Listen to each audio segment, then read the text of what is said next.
ओम शांति। एक दिया बाती हजारों रोशनी, घुल घुल जाए हवा में चाशनी। एक दिया बाती हजारों रोशनी, घुल घुल जाए हवा में चाशनी।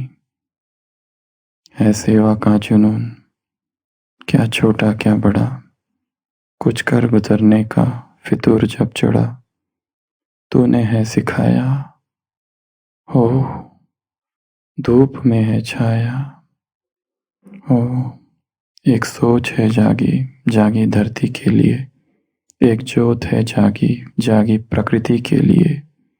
नदियाँ, पर्वत, सागर, बादल, चारों दिशाएं, बहती गाती मदमाती अल्लड़ हवाएं, बल खाती आती तरंगे, ये लहरें किनारे, चमके पेड़ पत्ते बूंदे, झिलमिल सितारे। तूने जो बनाए हैं, बोया वो फल पाया। है सेवा का जुनून, क्या छोटा क्या बड़ा, कुछ कर गुजरने का फितूर जब चढ़ा। एक सोच है जागी जागी धरती के लिए, एक जोत है जागी जागी प्रकृति के लिए। एक दिया बाती हजारों रोशनी, घुल घुल जाए हवा में चाशनी।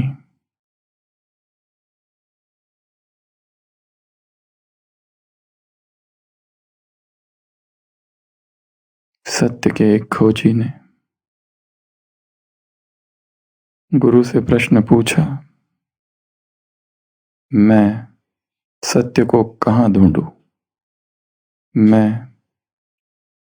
सत्य को पाने की प्रक्रिया का आरंभ कहाँ से करूं? सत्य कहाँ मिलेगा? गुरु ने कहा, जो निकट में जलप्रपात है, जो झरना बह रहा है, बस वहीं से करो।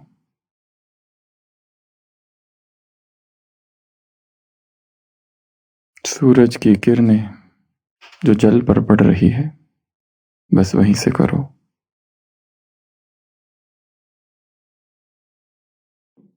पेड़ के जो पत्ते डोल रहे, बस वहीं से करो। जो प्रकृति इर्द गिर्द है, बस वहीं से करो। प्रकृति द्वार है सत्य तक पहुंचने का। प्रकृति प्रवेश द्वार है परमात्मा तक पहुंचने का। द्वार बंद है, प्रकृति का नहीं, हमारी दृष्टि का। जब दृष्टि का ये द्वार उठेगा, ये घूंघट उठेगा, तब प्रकृति हाजिर है हमें परमात्मा से मिलाने के लिए। एक दिया बाती हजारों रोशनी, दिया बाती एक है पर रोशनियां चारों तरफ। घुल घुल जाए हवा में चाशनी, हवा में मधुरता घुल रही है। भाव निस्वार्थ है। एक सोच है जागी जागी धरती के लिए, एक जोत है जागी जागी प्रकृति के लिए। नदियां, पर्वत, सागर, बादल, चारों दिशाएं, बहती गाती मदमाती अल्लड़ हवाएं, बल खाती आती तरंगे, ये लहरें किनारे, चमके पेड़ पत्ते बूंद झिलमिल सितारे। ये सब कुछ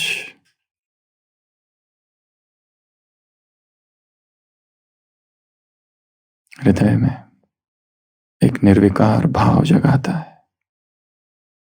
और परमात्मा निर्विकारिता का सागर है, पावनता का सागर है। इसलिए हम में और उसमें एक बाधा है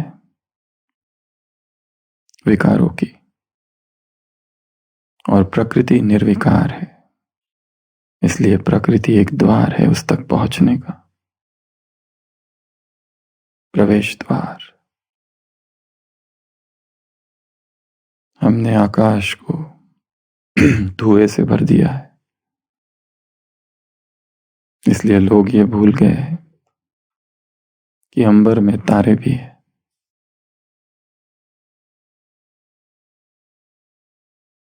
एक सोच है जागी, जागी धरती के लिए, एक ज्योत है जागी, जागी प्रकृति के लिए। और प्राणी की यात्री प्रकृति प्रेमी होता है, प्रकृति से जुड़ा होता है उसका।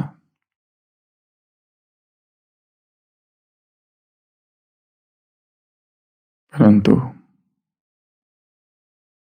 प्रकृति के प्रति कृतज्ञता का भाव तो दूर, हमने उसके साथ क्या कर दिया, तहस नहस कर दिया,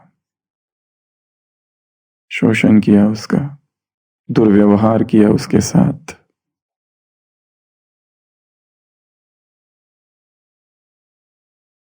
एक सन्यासी किसी जंगल में भटक गया और उसके पास एक तोता था और बहुत ही उसका लालन पालन किया था, और तोता बहुत ही सुशिक्षित और सुशील था। तोता जो था वो शास्त्र पढ़ा करता था, उसे कंठ थे शास्त्र, बड़ा ज्ञानी था। और सन्यासी ने उसका प्रशिक्षण किया था, और वो सन्यासी एक दिन जंगल में भटक गया और अचानक शेर आ गया सामने। बचते बचाते सन्यासी भागा, परंतु मुश्किल था। गांव का एक गवार, शायद कोई शिकारी होगा, वो अचानक वहां आ गया और उसने शेर को भगा दिया और सन्यासी की जान बचा ली। सन्यासी अहोभाव से भर गया और उसे लगा कि इस गांव के गवार व्यक्ति को मैं कुछ दूं, कुछ सौगात। और उस समय उसे सूझा नहीं क्या दूं, परंतु मन में आया कि इसे कुछ देना चाहिए, इसने मेरे प्राणों की रक्षा की है। और उसके पास जो तोता होता है, कहता है ये तोता आज से तुम्हारा। और सन्यासी वहां से चला जाता है, और जाने के बाद उसे ख्याल आता है ये मैंने क्या कर दिया। वो तोता साधारण तोता नहीं था, और उस तोते के महत्व को वो अनपढ़ गवार शिकारी क्या समझ पाएगा। मुझे वो तोता वापस लाना चाहिए, उस शिकारी को मैं कुछ और चीज दे दूंगा, क्योंकि ये तो बहुमूल्य था, वो पढ़ सकता था। वो सोचता है कल फिर जंगल जाऊंगा। वो शिकारी अगले दिन फिर जंगल जाता है, और सौभाग्यवश वो सन्यासी जंगल जाता है, और सौभाग्यवश वो शिकारी, वो गांव का अनपढ़ गवार व्यक्ति फिर उसे मिलता है। सन्यासी पूछता है वो तोता कैसा है। शिकारी कहता है डिलीशियस, बहुत स्वादिष्ट।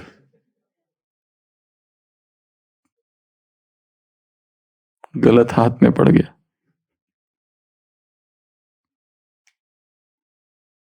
धन्यवाद तो दूर, हमने क्या कर दिया, उसको खा लिया, भक्षण कर लिया उसका।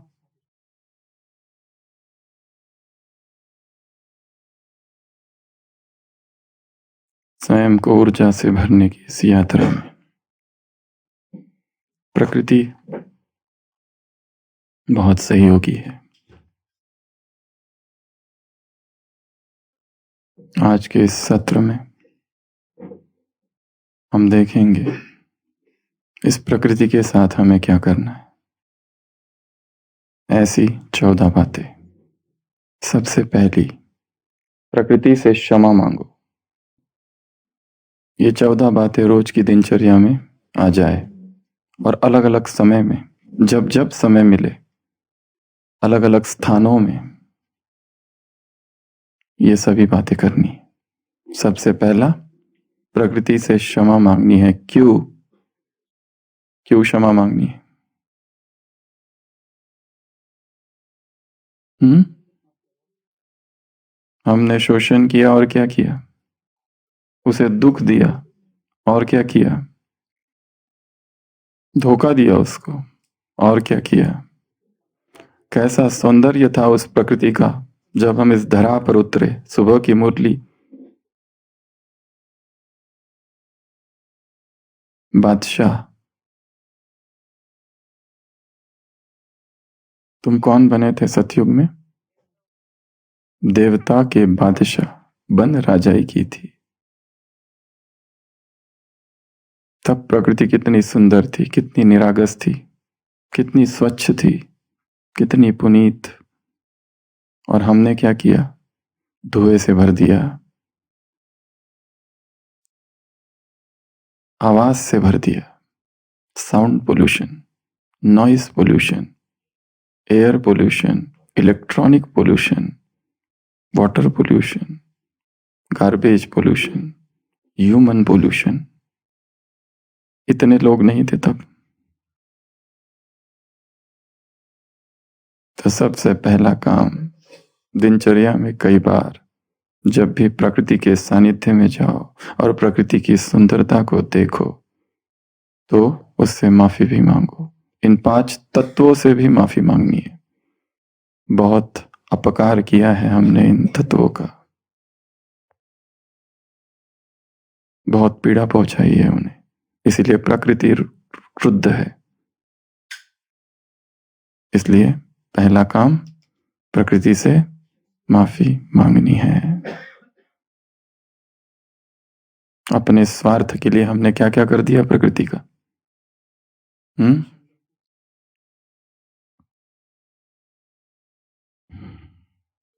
शोषण किया इसका।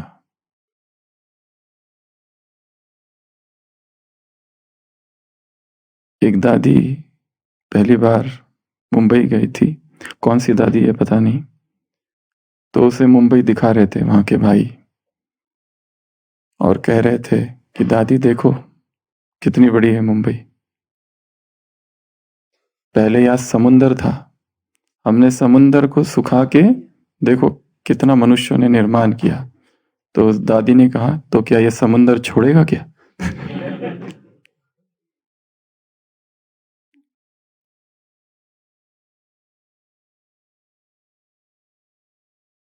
अपने स्वार्थ के लिए जंगलों को हमने काट दिया, फैक्ट्रीज बनाई, बहुत अहित किया है, अपकार किया है, अपने हितार्थ।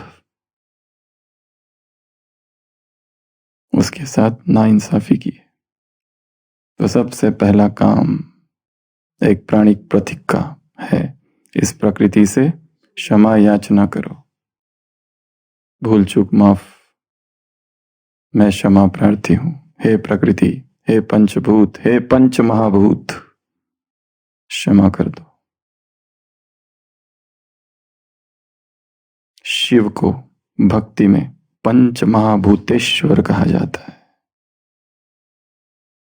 कौन है वो? पंच महाभूतेश्वर। 5 तत्वों का अपकार, अपमान अर्थात शिव का अपमान।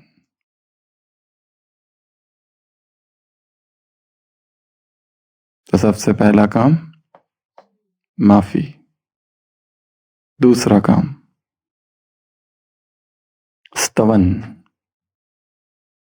प्रशंसा, स्तुति करो उसकी। जब भी कहीं से गुजरो तो देखो, ओहो, आहा, जादू है, सामने सामने आ जाएंगे।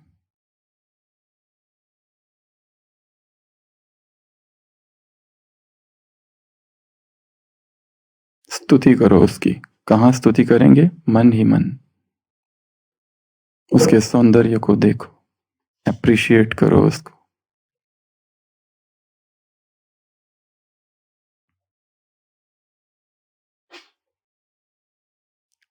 डाली में महक होती ही नहीं, कलियों में महक आ जाती है, ये भी अजूबा है। सागर से घटा जोड़ती है, मीठा पानी बरसाती है, ये भी अजूबा है। जंगल में जुगनू को देखो, ये सोचो ये रोशनी इसमें आई कैसे।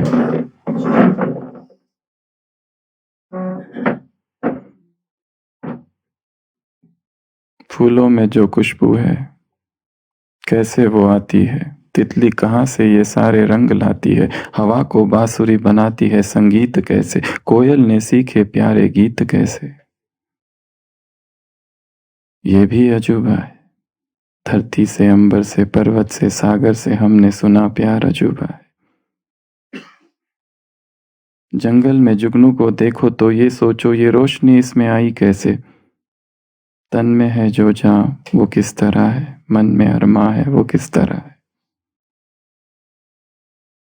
बांसुरी का ये संगीत अजूबा है, कोयल जो गाती है गीत अजूबा है, तितली जो सारे रंग लाए अजूबा है, फूलों में जो खुशबू है वो अजूबा है। वंडर है, आश्चर्य है, मिराकल है। सूर्योदय को देखो, सूर्यास्त को देखो, पंछियों को देखो, उनकी आवाजों को सुनो, सब क्या है, एक संगीत है। प्रकृति का संगीत सुनो, प्रकृति का शास्त्र पढ़ो, प्रकृति की किताब को पढ़ना है। प्राणी की यात्री किताबों को, मेडिकल की किताबों को पढ़ के ज्ञान नहीं अर्जित करता है, प्रकृति की किताब को पढ़ता है, जहां ऊर्जा के अध्याय उन अध्यायों से सीखता है। तो दूसरा, प्रशंसा। चलते फिरते जब भी देखो, पेड़ को देखो तो सीखो ये पेड़ क्या सिखाता है। आसमां को देखो तो ये आसमान क्या सिखाता है, सूरज क्या सिखाता है, चांद क्या सिखाता है, सितारे क्या सिखाते। हर चीज कुछ ना कुछ सिखा रही है। नदी क्या सिखाती है, पर्वत क्या सिखाते हैं, सबसे सीखो। दत्तात्रेय ने कितने गुरु किए थे? 24। वो दत्तात्रेय कौन है? तुम। सभी से सीखो, और सीखते सीखते ये अनुभव होगा कि मुझसे सभी अच्छे हैं, सारे मुझसे तो अच्छे ही है। तीसरा,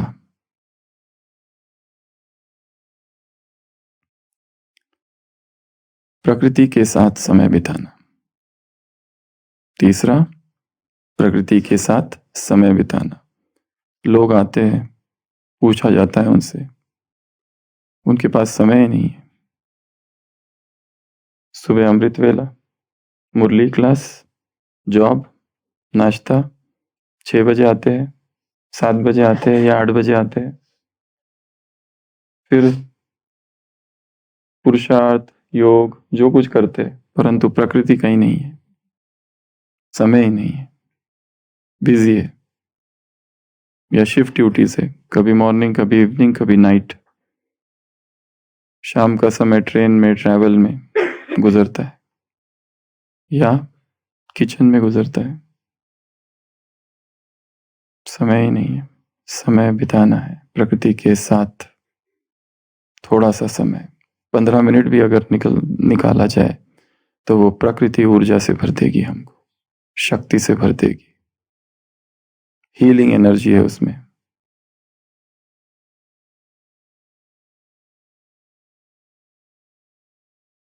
पर हम अपने शरीर के साथ भी कहाँ समय व्यतीत करते हैं। हमें अपने शरीर के बारे में कुछ भी पता नहीं।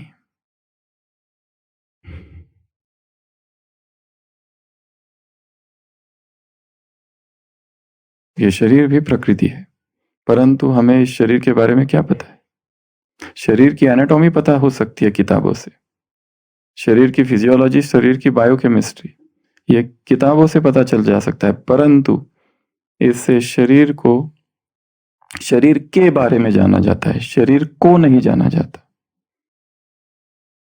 शरीर को जानने की प्रक्रिया है प्राणिक जीवन। इस शरीर ये है क्या, आत्मा के विषय में हमने बहुत कुछ जाना है, शरीर के विषय में कुछ भी नहीं जाना। इसलिए सुबह की साकार मुरली, उस सन्यासी को भी लखवा आता है तो कहते हैं कर्म भोग। श्री श्री 108 महात्मा बीमारी क्यों? कर्म भोग। उनको भी नहीं पता बीमारी आती क्यों है। महात्मा बीमार क्यों? Why saints are sick. अध्यात्मवादी बीमार क्यों? क्योंकि शरीर को नहीं जानते। कर्म भोग तो एक कारण है, परंतु वो कारण एक अच्छा कारण बन गया है, अपनी गलती को छिपाने का एक बहाना है। हम अपने शरीर को नहीं जानते, और शरीर को जानने के लिए प्रकृति को जानना होगा, और प्रकृति को जानने के लिए उसके साथ समय बिताना पड़ेगा। प्रकृति के साथ समय बिताते बिताते हम धीरे धीरे स्वयं के शरीर को जानने लगेंगे। अभी हम स्वयं के शरीर से बहुत दूर है। शरीर को हम जानते हैं केवल भोग के रूप में जानते हैं, या फिर सेवा के रीति से जानते हैं बस। ये शरीर भी दिव्य हो सकता है, इसकी हमें कोई अनुभूति नहीं है। Company of nature. अगला, इस प्रकृति की केयर करनी है, पालना करनी है, सुरक्षा करनी है। क्या करना है? प्रकृति की पालना करनी है। प्रकृति ने अब तक हमारी पालना की है। कितने साल से?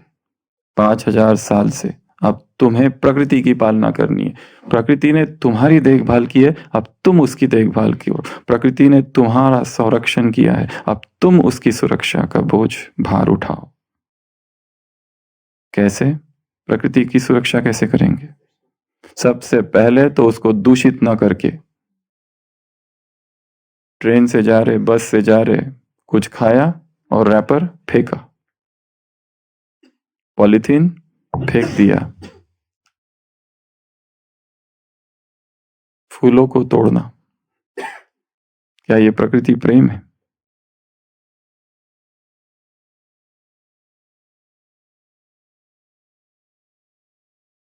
किसको पूछते हैं?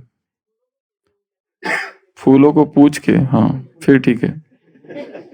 फूलों की अनुमति के बिना उनको पेड़ों से विलग नहीं करना है, उनकी अनुमति चाहिए, उनका अपना परिवार है।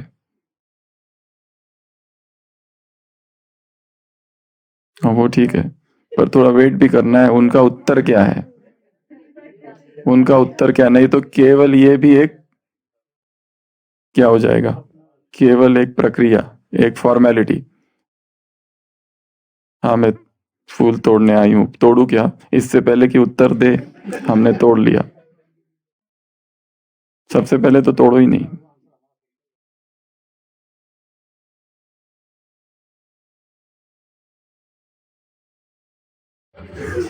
वो ऑलरेडी भगवान की गोद में है। प्रकृति प्रकृति पति की गोद में बैठी हुई है। वो केवल हमारे मन के खेल है और कुछ।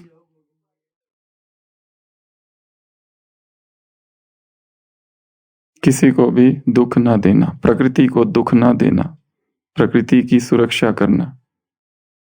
काटना, तोड़ना, आवाज करना बहुत। प्रकृति का अगर संगीत सुनना है तो मौन हो जाओ। ध्वनि प्रदूषण। अगर प्रकृति की आवाज को सुनना है तो मौन हो जाओ। प्रकृति के सानिध्य में जा रहे परंतु शोरगुल, आवाजें, तो प्रकृति का संगीत सुनाई नहीं देगा, प्रकृति का गीत सुनाई नहीं देगा। प्रकृति को सुनना है, प्रकृति को जानना है, प्रकृति के रहस्य को समझना है, तो प्रकृति पर जीत नहीं पानी है, परंतु प्रकृति से मित्रता स्थापित करनी है, ताकि हम प्रकृति का गीत सुन सके। और उसका गीत निरंतर है, चिरंतर बह रहा है, सुनाई दे रहा है। जाकर मौन बैठो, बस वो गीत सुनाई देगा। और वही गीत परमात्मा का द्वार है, वही गीत उस शिव तक ले जाएगा।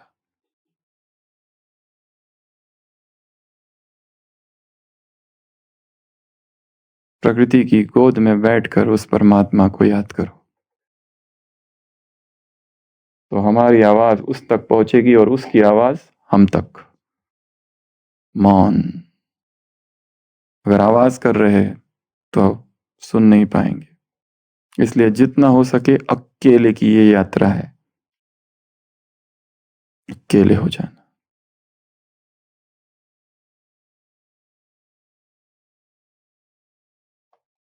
तो क्या सुना है? प्रकृति की पालना करनी है, प्रकृति की सुरक्षा करनी है, उसको दूषित नहीं करना है। कचरा ही कचरा फेंक दिया किधर भी, आग ही आग प्रकृति को दूषित कर रही है। आग जलाना प्रकृति को दूषित करना है। Fireless kitchen.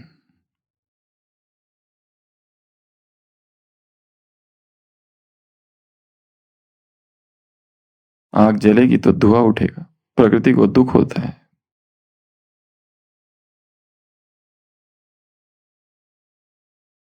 साफ सफाई क्या करनी है? प्रकृति की सफाई करनी है। रोज गीत सुनते हो? नहीं? अच्छा गीत है, रोज सुनाई देता है। स्वच्छ भारत का इरादा, इरादा कर लिया हमने, देश से अपना ये वादा कर लिया हमने। हमसे निकलेगी स्वच्छता की एक नदी, छल छल छल छल कल कल कल, एक धूली सी जिंदगी। स्वच्छता की ज्योत लेकर घर घर जाएंगे, साफ सुथरी रोशनी से सब नहाएंगे। स्वच्छ भारत का इरादा, हर गली अब उन्नति की राह जाएगी। धूप आशा की आंगन आंगन जाएगी।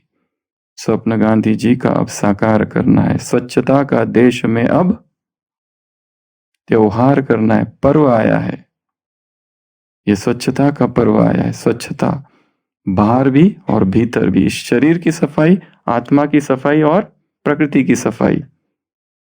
ट्रिपल क्लीनलीनेस खुद से ही करनी होगी शुरुआत। बनाए स्वच्छ भारत साथ साथ, एक पवित्र से नद सी नद हवा बहेगी। उज्जवल उज्जवल हो भारत, कोना कोना निर्मल होगा, विश्व कहेगा जय भारत। जाग उठेंगे भाग्य हमारे, स्वच्छ बनेगा ये भारत। स्वच्छ भारत का इरादा, तो स्वच्छता की ये नदी इधर से बहे। आत्मा स्वच्छ हो जाए, शरीर स्वच्छ हो जाए, तो फिर प्रकृति भी स्वच्छ होगी अपने आप। तो कहीं पर भी प्रदूषण, pollution, noise pollution, sound pollution, water pollution, food pollution, fire pollution, प्रकृति को स्वच्छ रखना है। हमारी वजह से प्रकृति दूषित ना हो, ये है। उसके बाद में अगला कार्य जो प्रकृति के साथ करना है वो है स्वयं को प्रकृति के प्रभाव से मुक्त कर देना। उसमें दो बातें हैं। पहली बात, पांच तत्वों के प्रभाव से मुक्त, और दूसरी बात, प्राकृतिक आपदाओं के प्रभाव से मुक्त। प्रकृति जीत अर्थात प्रकृति का प्रभाव हम पर ना पड़े। बहुत सर्दी, बहुत गर्मी, बहुत धूप, प्रकृति की कितनी कंप्लेंट करते रहते हैं लोग। इतनी बारिश आ रही है, बिल्कुल अच्छा नहीं लगता है। धूप कितनी ज्यादा है, धूप के विषय में कितनी कंप्लेंट है। ठंडी कितनी ज्यादा है, ठंडी की कितनी कंप्लेंट है। ये ठंड हमको सहन नहीं होती है। अरे मुफ्त में मिल रही है ठंडी, आगे जाके कूलर, एसी और हवा से खरीदनी पड़ेगी। इसलिए आप ले लो जितनी चाहिए। राम नाम की तो ठंडी की लूट है, लूट सके तो लूट। माइनस जाए तो और ही ज्यादा लूट लो। आहा हा, क्या ठंडी है, वाह। इसलिए एक नियम और भी बताया है इस भट्टी में, ऑल्टरनेट शॉवर। नहाने की शुरुआत करनी है गर्म पानी से और एंडिंग ठंडे पानी से। एक ठंडी बकेट रेडी रखो।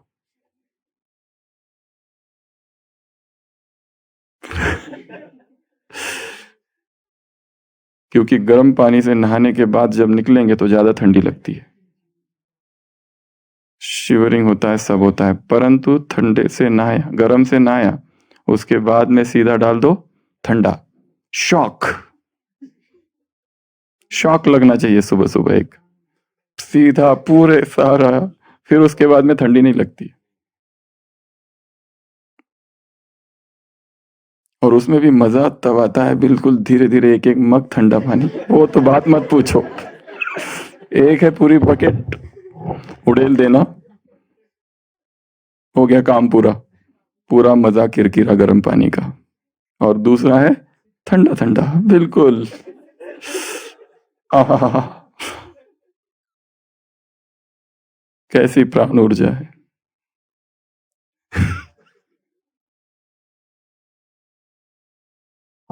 ऑल्टरनेट शावर, स्कॉटिश शावर, इसको कहते हैं जेम्स बॉन्ड शावर।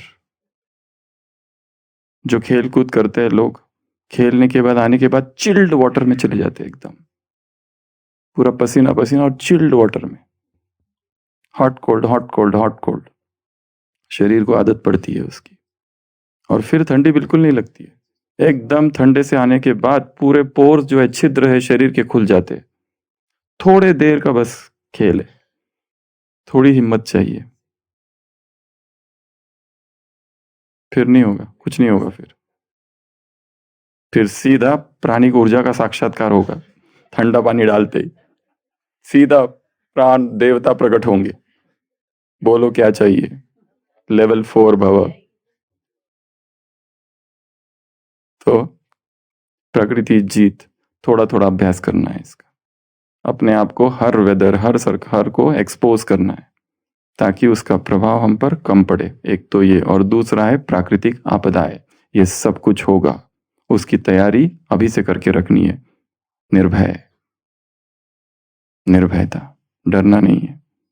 बाढ़ भूकंप कुछ ना कुछ होते रहेगा।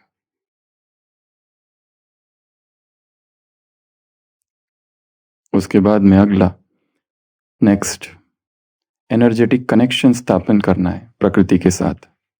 क्या करना है, एक बॉन्डिंग, एक संबंध, प्रकृति को अपना मित्र बनाना है, सूरज को अपना मित्र बना देना है, फ्रेंड है वो। गार्डन से गुजरो, मुरलियों में आता है फूलों को देखो और उनसे बातें करो, इनमें से मैं कौन सा फूल हूं। एक संबंध स्थापित होना चाहिए प्रकृति से, हमारा एक इंडिपेंडेंट अपना एक संबंध। जब तक वो नहीं होगा, इस यात्रा में हम आगे नहीं बढ़ सकते। ये यात्रा भोजन की यात्रा नहीं है, ये यात्रा ऊर्जा की यात्रा है। ऊर्जा को इतना अपने स्वयं में अपने अंदर भर दिया है कि अब बाहर की किसी चीज की आवश्यकता नहीं है, ना बाहर के ज्ञान की, ना बाहर की खुशी की, ना किसी व्यक्ति की। हमारी आवश्यकताएं कम कम होती जाएगी। कल की साकार मुरली, वस्त्र, जूते और पैसे, जितना मिला उतना रखो, और जो है तुम्हारे पास उसका पता उसको होना चाहिए, बाप को। जो है उसका पता उसको होना चाहिए। ये तो स्थूल वस्तु है, स्थूल वस्तु। जब सबसे मूलभूत आवश्यकता की ही आवश्यकता कम हो गई है, तो ये सब चीजों तो अपने आप कम हो जाएगी। और सबसे मूलभूत आवश्यकता है, अब इसी की आवश्यकता नहीं तो बाकी और क्या चाहिए। ये तो मेन है, मेन ही हट गया तो बाकी सब चीजें, इनसे आसक्ति रहेगी। किसी से तुम्हारा ममत्व ना हो, रग ना हो मरते समय। कल था ना मुरली में, किसी की याद ना आए। क्या ऐसी नष्ट मोह स्थिति है, कोई देहधारी की याद नहीं, उसकी भी याद नहीं जिसने पालना की, सीनियर, उसकी याद याद नहीं जो साथी है, सहयोगी, कंपेनियन, उसकी भी याद नहीं जो हमें प्यार करता है, जो हमारा आज्ञाकारी है। जो हमारा ज्यादा आज्ञाकारी होता है उससे हमें प्यार होता है और मोह की रगें जुड़ती है। जो साथी होते हैं, सहयोगी होते हैं, उनसे रगें जुड़ती है। जिन्होंने हमारी पालना की उनसे रगें जुड़ती है। तीनों ही आउट, सीनियर, साथी, जूनियर, कट। मोह की रगें, नहीं तो वही याद आएंगे। कोई भी याद ना आए, कोई भी याद ना आए, क्योंकि है सभी देहधारी। याद तुमको विदेही को करना है बस। ऐसी नष्टो मोह स्थिति, कोई भी याद ना आए, किसी से भी लव नहीं रखना है। आज की मुरली में 3 बार 3 अलग अलग वाक्य, तुम्हारा बाप के साथ लव है, तुम्हारा बाप के साथ लव है, तुम्हारा बाप के साथ लव है। एक दिन ये बाप चला जाएगा, ओहो, हमारा बाबा जिसने इतना प्यार किया चला गया। एक से लव बस। अभी जो हम कहते हैं सबसे तोड़ निभानी है इसलिए प्यार कर रहे, प्यार नहीं है वो, बाह्य मुक्ता है वो। जिसे हम कहते हैं हम प्यार करते हैं सबसे, सबको खुश करते हैं, वो प्यार नहीं है, वो बाह्य मुक्ता है। वो अंदर खालीपन है, उसको भरना चाहते हैं, इसलिए बात करते हैं दूसरों से, फोन पर बात करते हैं। क्यों? खालीपन है भीतर, उसको भरने के लिए उसे प्रेम की संज्ञा ना दो। अपनी इच्छाओं को और वासनाओं को हमने प्रेम की संज्ञा दी है। ग्रामर में ही त्रुटि है, व्याकरण में। आध्यात्मिक व्याकरण सीखना है। यहाँ तो संज्ञा में ही त्रुटि है, क्योंकि जो प्रेम है ही नहीं उसे हम प्रेम कह रहे हैं। प्रेम एक ही के साथ होता है, परमात्मा के साथ। Love has only do with God, that's it. लोग कहते हैं हमें सबसे प्रेम करना चाहिए ना। प्रेम एक ही व्यक्ति के साथ है, गॉड, बस, दैट्स इट। वो बाकी जो भी है तुम्हारा मोह है, वासनाएं है, इच्छाएं है, तृष्णाएं है, शरीर के आकर्षण है, स्वार्थ है, और कुछ नहीं। उसके बाद में अगला, प्रकृति को महसूस करना है, फील करना है उसको। कैसे फील करेंगे? पत्ते को हाथ लगाओ, फील करो उसको। ट्री हगिंग, फील करो उसको। पहाड़ को फील करो, हर चीज को फील करो। नदी के पानी में पैर रखो, क्या होता है? ठंडी लगती है ना, गर्म ठंडा ठंडा लगता है। फील करना है।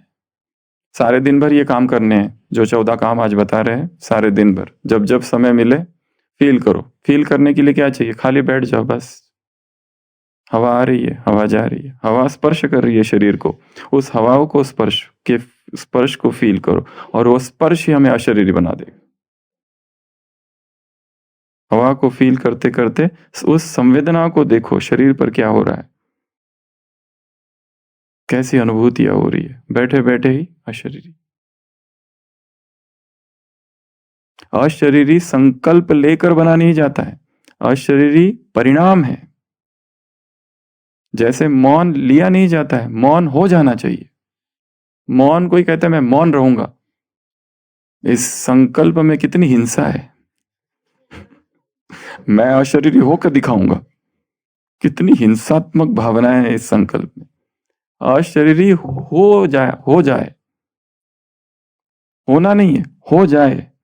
मौन लेना नहीं है, मौन हो जाए अपने आप, परिणाम है वो। कोई अगर सोचे आज पूरे दिन भर मैं बात नहीं करूंगा,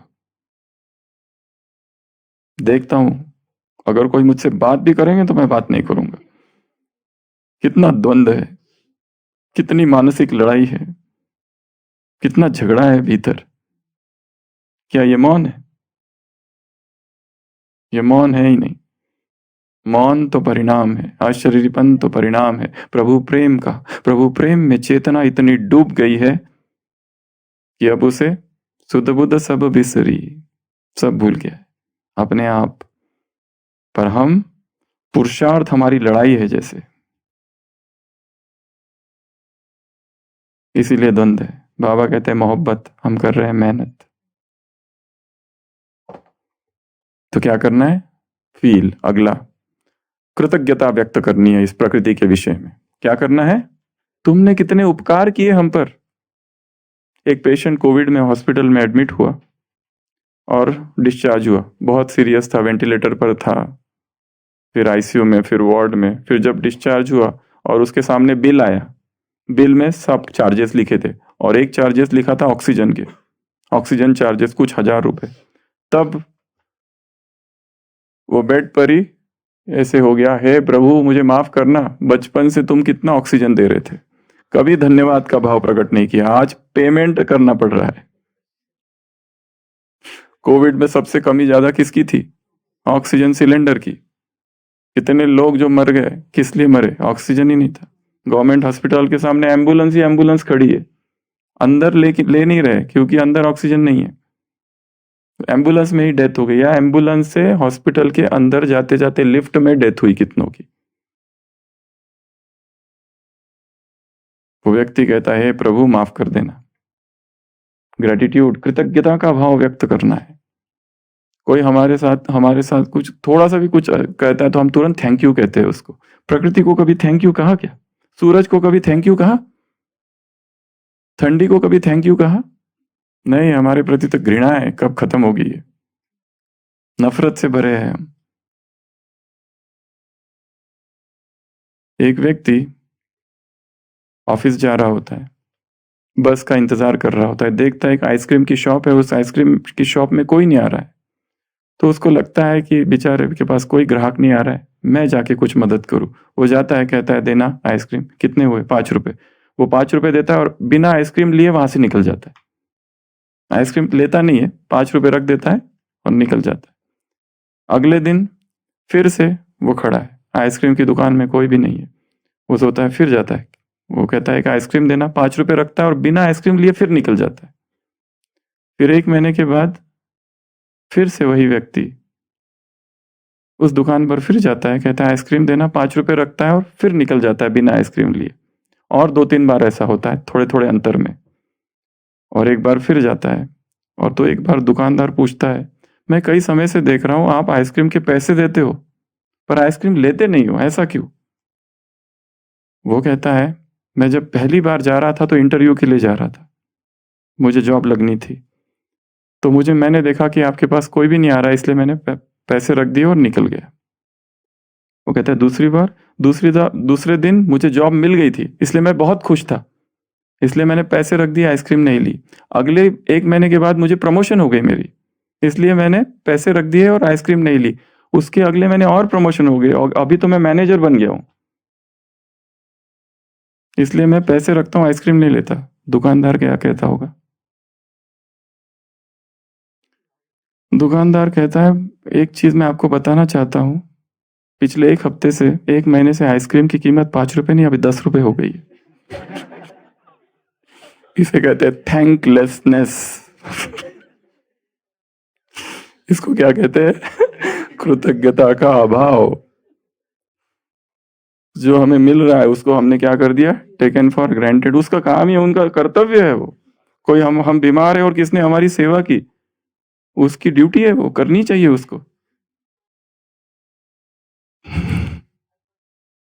कृतज्ञता का भाव प्रकृति के प्रति है क्या? बिल्कुल भी नहीं है।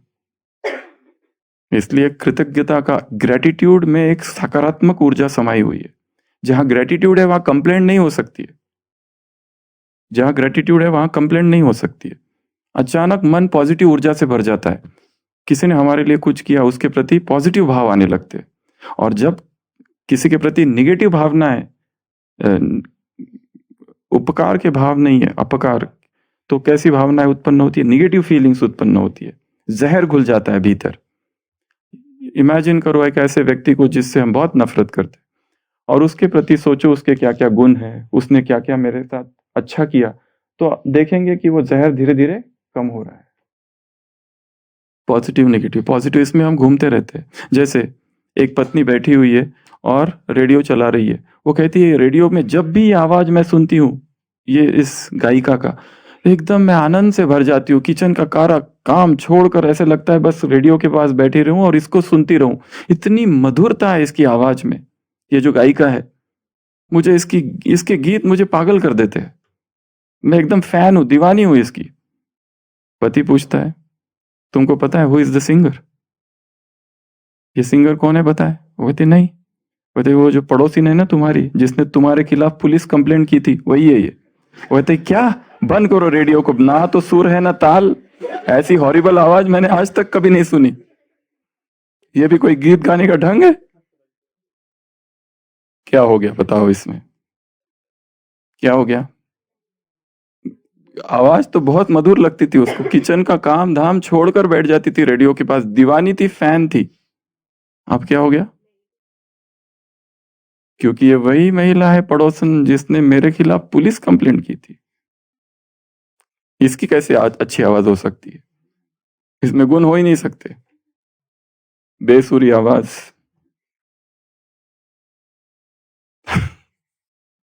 सारा खेल इधर है। तो प्रकृति के प्रति क्या भाव? कृतज्ञता का भाव। अगला, प्रकृति को देना है सकाश। सुबह और शाम 24 घंटे में 2 बार क्या करना है? पांचों तत्वों को सकाश देनी है। कैसे देंगे?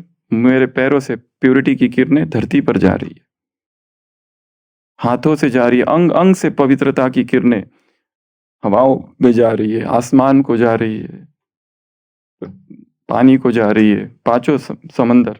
उस दिन देखा था ना धरती का वो रख के 5 महासमंदर। भारत हिंद महासागर को सकाश दो सुबह सुबह, अटलांटिक महासागर को सकाश दो, पैसिफिक महासागर को सकाश दो, दक्षिण महासागर को, और आर्टिक महासागर। 5 महासागर है। अमृत वेला धरती के 5 भागों में घूमना है। हिंद महासागर से चालू करो, उसके बाद में अटलांटिक महासागर, प्रशांत महासागर, पैसिफिक ओशन, सदर्न ओशन, दक्षिण महासागर और आर्टिक ओशन। ऊपर ये 5 महासागर है, इनके ऊपर चलो।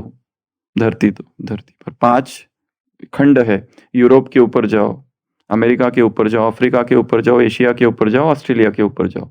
5 खंड, 5 महासागर। ये काम हर दिन का है, कंपलसरी जो करना है। तो 5 तत्वों को सकाश। उसके बाद में अगला, प्रकृति से कुछ लेना है। क्या लेंगे प्रकृति से? लेन देन चालू रहे, क्योंकि हम दे रहे हैं तो लेना भी है। लेंगे क्या? ऊर्जा लेंगे। सन गेजिंग से ऊर्जा लेंगे, बेयरफुट वॉक से ऊर्जा लेंगे, पहाड़ पर सोएंगे तो पहाड़ों से ऊर्जा लो, पेड़ों ट्री हगिंग से ऊर्जा लो। प्रकृति से निरंतर ऊर्जा लेते रहना है दिन भर, सुबह शाम उसको देना है प्यूरिटी, सकाश, और दिन भर उससे लेना है। लेन देन चालू रहे। मुझ में प्यूरिटी की किरणें, मुझ में पवित्र प्राणिक ऊर्जा भर रही है। मैं प्राण ऊर्जा से चल रहा हूं, मेरा शरीर प्राण ऊर्जा से चलता है। इसे स्थूल भोजन की आवश्यकता नहीं है। प्राणा इज द प्योरेस्ट फूड। उस दिन हमने देखा 21 विशेषता है प्राणिक भोजन की। ये भोजन कैसा है, कितना शुद्ध है, कितना केमिकल फ्री है, टॉक्सिन फ्री है, कितना शुद्ध पवित्र है, फ्रीली अवेलेबल है सब जगह पर, कोई कॉस्ट नहीं है इसकी। उस दिन देखी ना विशेषताएं, 21 विशेषताएं इस प्राणिक फूड की। ये प्राण ऊर्जा जो है, ऊर्जा के भोजन पर हम जी रहे हैं, इसलिए ऊर्जा से भरे हुए, कोई टॉक्सिन एंट्री नहीं कर रहा है। हम खा रहे हैं केवल टेस्ट के लिए बस। बाकी जी किस पे रहे? प्राणिक न्यूट्रिशन। ये है pranic life, pranic nutrition, living on light, breatharian. We are breatharians, breath पर जीने वाले। फ्रूटेरियन फ्रूट पर जीते, ब्रेथारियन ब्रेथ पर जीते। द ब्रेथ ऑफ लाइफ, ची एनर्जी, की एनर्जी, का energy, vital energy, life force, universal life force, organ, कितने नाम है, हजारों नाम है उसके। संजीवनी शक्ति, जो नाम देना है दो, पर हम जी किस पे रहे? ऊर्जा। We are vibrational being, we are energy beings, we are light beings, we are light eaters, we live on light. ये ऊर्जा का अनुभव। तो क्या करना है? प्रकृति के साथ लेना है, प्रकृति से ऊर्जा लेते रहना है दिन भर। अगला, समर्पण भाव। क्या कर देना है? अपने आप को समर्पित कर देना है। हे प्रकृति, मैं अपने आप को तुझे समर्पित करता हूं, अब तू इसकी देखभाल कर। प्रकृति में हीलिंग ऊर्जा है, हीलिंग पावर है प्रकृति में। लोगों ने तत्वों के से अपने आप को हील कर दिया है। चिकित्सा है ना, प्राणिक, ये पंचकर्मा, वो सब क्या है? ये सब चिकित्सा किस तरह की है? मिट्टी की ऊर्जा, मिट्टी से चिकित्सा करते, पानी से चिकित्सा करते। ये सब क्या? हीलिंग एनर्जी है, हर तत्व में हीलिंग एनर्जी है। हे प्रकृति, मैं तुझे अपने आप को समर्पित करता हूँ। समर्पित कर दो अपने आप को। ये जो शरीर में बीमारियां है, अब तू इस बीमारियों को ठीक कर। प्रकृति सबसे बड़ा चिकित्सक है, प्रकृति सबसे बड़ा डॉक्टर है। इससे बड़ा डॉक्टर इस संसार में और कोई हो नहीं सकता। इसके लिए अपने शरीर को क्या कर दो? प्रकृति के स्वाधीन कर दो, अर्पण कर दो उसे। हे प्रकृति, अब तू देख, यहाँ दर्द हो रहा है, यहाँ वो हो रहा है, प्रकृति देख करेगी, प्रकृति ठीक करेगी सब कुछ। करके देखा है ये? आज करके देखना। प्रकृति में हीलिंग एनर्जी है, हीलिंग पावर है। और वास्तव में ठीक कौन करता है? फ्रैक्चर हो गया, को डॉक्टर ठीक करता है कि फ्रैक्चर को? वो खाली दवाइयां देता है, पट्टी लगाता है, उसको ठीक ठीक तो वो अपने आप ही होता है। शरीर में सेल्फ हीलिंग पावर है, self healing, self regulating, auto है। ऑटो मोड पर डाल दो इस शरीर को। लोग वजन ज्यादा है उपवास करते हैं, एब्सोल्युटली रॉन्ग मेथड है ये वजन कम करने की। हिंसा है एक प्रकार से, टॉर्चर है शरीर को। वजन 100 किलो है, अभी एक दिन उपवास करते हैं, ऐसा नहीं है। प्रकृति को के अधीन कर दो उसको, प्रकृति की ऊर्जा से उसको भर दो, उसकी रिक्वायरमेंट अपने आप कम हो जाएगी।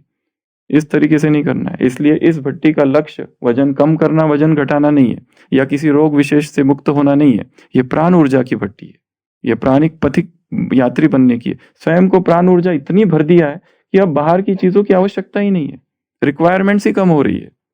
हम कर नहीं रहे, अपने आप हो रही है। अगर करो जबरदस्ती फोर्स से तो फिर साइड इफेक्ट्स होंगे, शरीर पर पीड़ा होगी, दमन होगा। वो हम खा नहीं रहे और लोग कहते हैं जब से ये चालू किया तब से भूख ज्यादा लग रही है, मतलब तुम गलत कर रहे हो। जब से ये चालू किया ना 5 किलो वजन कम हो गया, कुछ तो गलत कर रहे हो। स्टेबिलाईजेशन होना चाहिए। तो अगला क्या बताया? समर्पण भाव। उसके बाद में अगला प्रकृति का आह्वान करना है हर दिन। हे प्रकृति के तत्व आ जाओ, इस शरीर को ठीक कर दो। हे प्रकृति के तत्व आ जाओ। अग्नि देवता का आह्वान, वो देवता होते थे ना पहले, आह्वान करो कि आ जा। प्रकृति देवी, आह्वान करो उसको, भूदेवी का आह्वान करो। आह्वान करेंगे ना तो वो रक्षा करेगी। भूकंप आएगा, आह्वान करो, तुम्हें कुछ नहीं होगा। प्रकृति पति है तुम।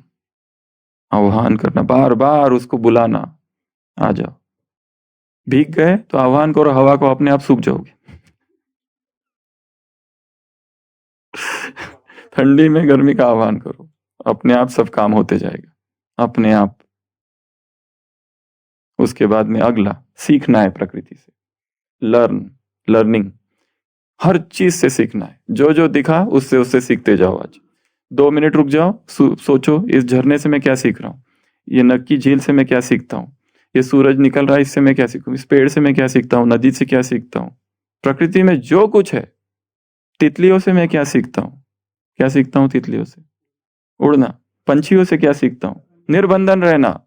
मुझे पंछियों का वो बंधन पसंद नहीं, मुझे शायद सोने का पिंजड़ा हो परंतु मुझे नहीं चाहिए। मुझे बंधन स्वीकार नहीं आया, रिजेक्ट ऑल बंधन। मुझे बंधन नहीं चाहिए, मुझे उड़ना है तुझे आगे, परों को खोल के रख। उड़ना है, मुझे उड़ना पसंद है, मुझे उड़ना है। मुझे किसी भी बंधन में, किसी भी व्यक्ति का बंधन मुझे नहीं चाहिए, किसी भोजन का बंधन नहीं चाहिए, किसी पदार्थ का बंधन नहीं चाहिए, किसी का बंधन नहीं चाहिए। किसी माँ बाप बहन भाई, अलौकिक संबंध लौकिक संबंध कोई भी नहीं चाहिए। I don't need any one, I don't want any one, I reject every one. सब मरे पड़े हैं, मुझे कोई नहीं चाहिए। मैं उन्मुक्त गगन में उड़ने वाला पंछी हूं, स्वतंत्र हूं। मेरी प्यास मुक्ति की है, स्वतंत्रता की है। पक्षी से सीखो, और किससे सीखोगे? जो कुछ दिखाई दे रहा है इस हवा से सीखो, धरती से सीखो, सबसे सीखो। लर्न करना है, हर एक से सीखना है। प्रकृति में जो कुछ दिखाई दे रहा है, मच्छर आ रहा है उससे भी सीखो, सबसे सीखो। उस चिड़िया से सीखो, उस चींटी से भी सीखो। मच्छर से भी कितना कुछ सीखना होता है। छोटा छोटा बच्चा मच्छर का अभी अभी उड़ना सीखता है और आकर अपने पिताजी से कहता है डैडी डैडी। मच्छर का बच्चा पहली उड़ान के बाद, आफ्टर हिज फर्स्ट फ्लाइट, वो कहता है जैसे ही मैं उड़ने गया लोगों ने तालियां बजाना चालू कर दी। देखो कितनी सकारात्मक भावना है उस मच्छर की भी, सीखो उससे भी। वो भी छोटे बच्चे की, मैं उड़ रहा था और लोग तालियां बजा रहे थे, वाह वाह। लास्ट पॉइंट 14वां, प्रकृति के से प्रेम करो। जैसे प्रेम करो परमात्मा से है, वैसे प्रकृति के fall in love with nature. प्रकृति से प्रेम करो, इससे, इसलिए नहीं, स्वार्थ से नहीं। लोग आके कहते हैं हम ना 1 साल से सन गेजिंग कर रहे, 1 किलो वजन कम नहीं हुआ। कितनी स्वार्थ बड़ी भावना है कि भाई सन को देखेंगे फिर भूख कम हो जाएगी, फिर भोजन कम खाएंगे, फिर वजन घटेगा। ये भावना ऐसे कर रहे सन गेजिंग। अरे सन इज योर फ्रेंड, इसलिए प्रेम है, इसलिए कर रहे ये, इसलिए नहीं कि कोई हिसाब किताब कर रहे हैं। नहीं, जहां प्रेम है वहां हिसाब किताब होता है क्या? सन्यासी माला जपते हुए गांव में प्रवेश करता है, देखता है ग्वालिन है, उसका प्रेमी है नीचे, वो मटका लिए हुए है, वो दूध डाल रही है। वो ग्वालिन को पूछता है अरे क्या कर रही हो तुम? ग्वालिन बेचने वाली हो ना, दूध बेचने वाली, जरा तोल के बेचो। वो डाले जा रही हो, वो दोनों एक दूसरे को देख रहे, प्रेमी है ना। वो कहता है वो कहती है जिससे प्रेम है उससे गिनती कैसी? सन्यासी अपनी माला फेंक देता है, जिससे प्रेम है उससे गिनती। अमृत वेले की गिनती की है क्या? अगर कोई आके कहे मुझे ना आईएएस की एग्जाम में पास करना है, तो कितने अमृत वेला करूं? 10 करूं, 12 करूं? हम करेंगे अरे रे, क्या बोले अब इसको। हमने कभी गिनती की अपने अमृत वेले की? क्यों? क्योंकि प्रेम है। उठते क्यों इतनी ठंडी में? लोग सोए हैं अभी, हम क्यों बैठे हैं यहाँ? प्रेम, प्रेम में गिनती नहीं होती है। तो ऐसी 14 बातें बताई, कौन कौन सी? सबसे पहले प्रकृति से क्या करो? क्षमा मांगो। और फिर क्या करेंगे? अगला, प्रशंसा करनी है प्रकृति की। दूसरा, तीसरा, समय बिताना है प्रकृति के साथ। तीसरा, what is this life if full of care, we have no time to stand and stare, no time to stand beneath the bough and stare as long as sheep और cow, what a poor life this is full of care. हमको बचपन में एक कविता थी W H Davis की। कवि लिखता है what a full life this is full of care. कैसा हमारा जीवन है? We don't have time and stare just like a ship. जैसे वो गाय खड़ी रहती है ना, आराम से बैठी देखती रहती है, वैसा भी हमारे पास टाइम नहीं है। No time to stand beneath the bough and stare as long as sheep और काउ। जैसे शिप और काउ बैठी और आराम से देखती है। A poor life this is full of care, we have no time to stand and stare. What is this life is full of care? प्रकृति कवि है W H Davies, William Wordsworth, dolphins.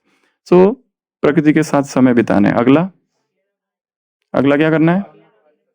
उसकी पालना करनी है, उसकी केयर करना है, उसकी सुरक्षा करना है, सुनिश्चित करना है कि हमारी वजह से वो दुखी ना हो। अगला, उसके प्रभाव से परे जाना है। उसमें दो बातें, एक तो 5 तत्वों के प्रभाव से और एक प्राकृतिक आपदाओं के। अगला, उससे एनर्जेटिक कनेक्शन, एक बॉन्ड, एक संबंध स्थापन करो उसके साथ। मेरा उसके साथ संबंध है, उसको मित्र बनाओ अपना। अगला, उसको महसूस करना है, उसको फील करना है, ऐसे हाथ घुमाओ तो महसूस हो ऊर्जा। पर शरीर में यदि भोजन पड़ा होगा तो ये महसूस नहीं होगा, फास्टिंग स्टेज में होगा ये काम। अगला ना, आज ड्राई डे, आज फ्राइडे है ना, आज शाम को 6 बजे से अगले 6 बजे तक ड्राई डे, वो तो फिक्स है, हफ्ते में एक दिन। अगला, हाँ, दोपहर से दोपहर तक भी कर सकते हैं, आपकी इच्छा है। 3 to 3 PM, 4 to 4 PM, 2 to 2 PM, कैसे भी, जिसको जैसा करना है, पर हफ्ते में एक दिन होना ही चाहिए। Friday dry day, Saturday dry day. अगला, ग्रेटिट्यूड, कृतज्ञता का भाव। ये मत कहना कि 1 महीने से आइसक्रीम की कीमत 10 रुपए हो गई है। अगला, सकाश देनी है, इसे याद से सकाश देनी है। मॉर्निंग अमृत वेला सकाश, नुमा शाम के योग को, योग में सकाश ट्वाइस। अगला, ऊर्जा लेनी है उससे। अगला, उसको समर्पण भाव उसके प्रति। अगला, उसका आह्वान करना है। अगला, उससे सीखना है, हर चीज से सीखना है, जानवरों से सीखना है, प्राणियों से सीखना है, प्रकृति से सीखना है, हर चीज से सीखना है। मुझसे सभी अच्छे है, ये भाव के साथ। अगला, उससे प्रेम करना है। एक दिया बाती हजारों रोशनी, घुल घुल जाए हवा में चाशनी, है सेवा का जुनून क्या छोटा क्या बड़ा, कुछ कर गुजरने का फितूर जब चढ़ा, तूने ही सिखाया है हो, धूप में है छाया, एक सोच है जागी। ये नई सोच है, इस सोच को जगाना है, प्रकृति से प्रेम की सोच। एक सोच है जागी, जागी धरती के लिए, एक जोत है जागी, जागी प्रकृति के लिए। नदियां पर्वत सागर बादल चारों दिशाएं बहती गाती, मधमाती अल्हड़ हवाएं बलखाती आती तरंगे लहरें किनारे, चमक चमके पेड़ पत्ते बूंदे झिलमिल सितारे, तूने जो बताया बोया फोफाया, है सेवा का जुनून क्या छोटा क्या बड़ा, कुछ कर गुजरने का फितूर जब चढ़ा, एक सोच है जागी, जागी धरती के लिए, एक जोत है जागी, जागी प्रकृति के लिए। शांति।